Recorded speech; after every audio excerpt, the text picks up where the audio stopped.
Hi, welcome to Love Devotion. Today, I wanted to talk about how disease or illness affects us.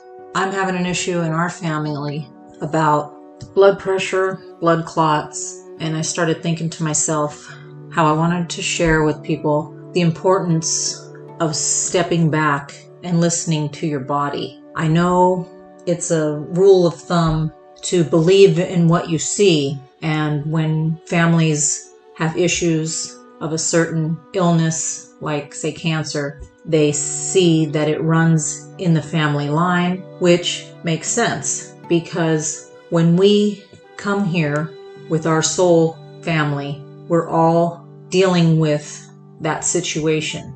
Now, that makes sense that each person is getting it and they're here to work on it. And how some people, they go home not figuring out how to defeat it. And some, they do. They're cured and they move forward.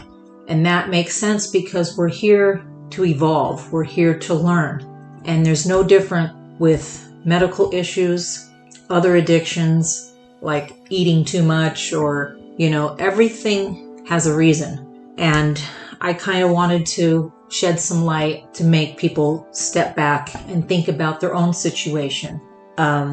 Like has been said before, you always listen to your body. Every illness, injury, there's a reason for why it has happened and a lesson to be learned. Now, I'm not one to preach about what to believe in or what religion to follow, but after my life-changing experience that I won't get into, if you listen to my other podcasts, you can find a little more information about me. But I've been looking into spirituality and the meaning of life for 15 years now. And the more and more it keeps going back to understanding why we're here. And that's no different with medical situations or personal traits, addictions, reoccurring roadblocks that you're running into, like everything. It all links into why you were here. For example, I'll go back to blood pressure and blood clots per se. Blood pressure has to do with an unresolved emotional issue that you are subconsciously holding on to, whether in this life or in a past life. That's where it can get kind of tricky. Something you could be thinking, well, what has happened in my life? I don't really think of anything, but you have this lingering in the back of your mind that certain issue is bothering you, or you have certain fears about something. That is something you've brought from a past life. So that's where it can get kind of tricky on wondering where this is all rooted from.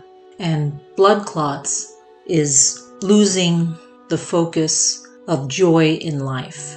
A good book to read is Heal Your Body. It's from Louise L. Hay from the Hay House selection. But it touches down on certain body injuries and illnesses that have to do with your perception of life.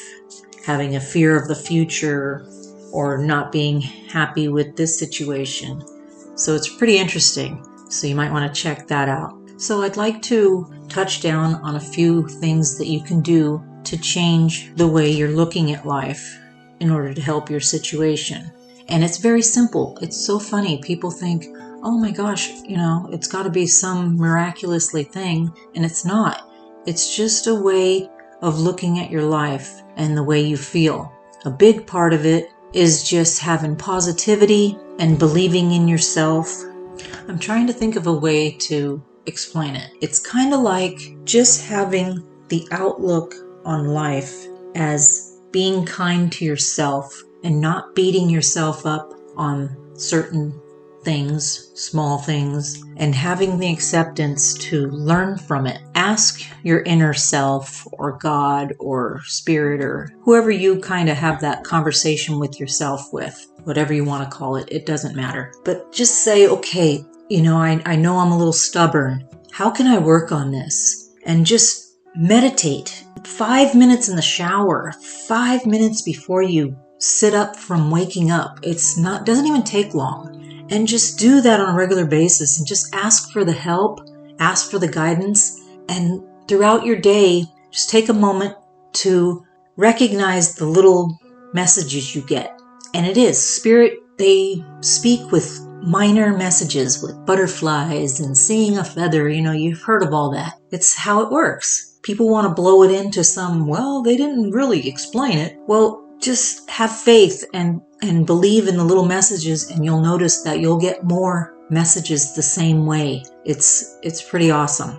But yeah, the whole key is to just forgiving and accepting it and wanting to work on it and making a deal with God, per se, to try and change it. And you'll notice the small things that will happen, and you'll notice the other little doors that'll open up, and just pray for help and it will come. You just got to have faith. That's what the whole thing with spirit connection is, having faith. Just like I said in another podcast, you go to church, what do they preach? Have faith. And it's true. I've tested it for the past 15 years and it works. Okay, so I'm going to leave you here today with that. If you ever have any questions, I welcome all questions. Please email me. You can go on my website, lovedevotion.com, and I'd be more than happy to answer any questions or do another podcast trying to explain the situation. So I'll leave you there. Have a good one. Blessings.